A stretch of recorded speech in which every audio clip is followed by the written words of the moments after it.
Bulan Ramadan datang dan barengan sama itu seringkali muncul juga dilema yang cukup penting buat banyak dari kita. Gimana caranya menyeimbangkan kewajiban puasa dengan kebutuhan medis? Ini bukan cuma teori loh, ini adalah kenyataan sehari-hari yang akan kita bedah bersama kali ini. Jadi, pertanyaan utamanya begini, apakah kita ini benar-benar harus memilih antara menjaga kesehatan kita dan menjalankan ibadah puasa? Syukurlah, fikih Islam itu sebenarnya menawarkan kita panduan yang sangat jelas dan juga penuh kemudahan. Yuk, kita telusuri bareng-bareng jawabannya.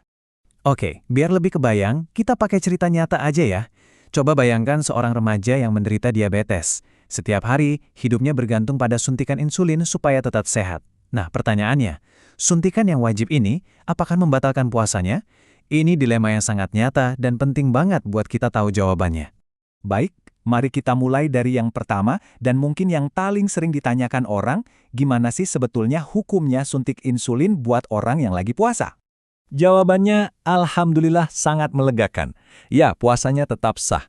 Nah, sebelum kita dalami alasannya, penting buat kita tahu kesimpulannya dulu.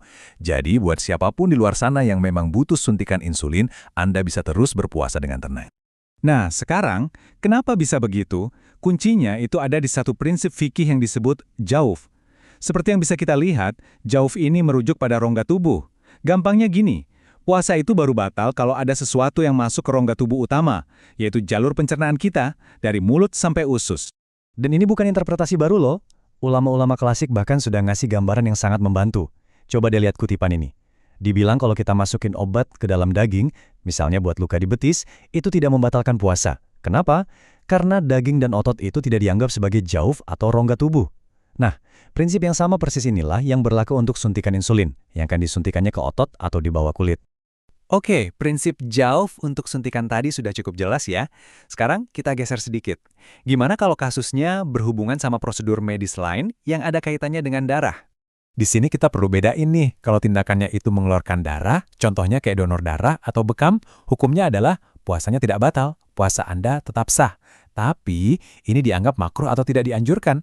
Alasannya sebenarnya sangat logis, karena tindakan ini bisa bikin badan kita lemes kan, dan itu tentu bisa mengganggu fokus kita dalam beribadah. Dasarnya pun kuat banget. Ada hadis dari Ibnu Abbas yang meriwayatkan kalau Rasulullah SAW sendiri pernah melakukan bekam saat beliau sedang berpuasa. Ini jadi dalil utama yang menunjukkan kalau mengeluarkan darah itu pada dasarnya tidak membatalkan puasa. Sekarang, kita akan masuk ke area yang sedikit lebih kompleks. Bisa dibilang ini adalah sebuah perdebatan fikih di zaman modern, yaitu seputar penggunaan infus. Kenapa sih ini jadi perdebatan? Ya, simpelnya karena infus dan transfusi darah itu kan teknologi medis modern. Di zaman dulu belum ada. Makanya tidak ada nas atau teks dalil yang secara spesifik membahasnya dalam kitab-kitab klasik. Nah, kondisi inilah yang secara alami kemudian memunculkan khilafiyah atau perbedaan pendapat di kalangan para ulama. Salah satu pandangan yang detail banget itu datang dari kitab At-Taqrirat As-Sadidah yang bisa kita lihat di tabel ini. Coba perhatikan deh, mereka membedakannya dengan sangat rinci. Kalau suntikan itu mengandung nutrisi, mau disuntik ke otot atau pembuluh darah, dua-duanya dianggap membatalkan puasa. Tapi, kalau suntikan itu cuma obat biasa tanpa nutrisi, nah ceritanya jadi beda. Hanya suntikan ke otot yang tidak batal, sementara yang masuk ke pembuluh darah tetap dianggap membatalkan. Jadi, kalau kita rangkum, perdebatan ini mengerucut ke dua pandangan besar. Di satu sisi, ada yang bilang puasa itu batal kalau infus ada nutrisinya atau masuk ke pembuluh darah. Alasannya, karena itu dianggap sama fungsinya kayak makan.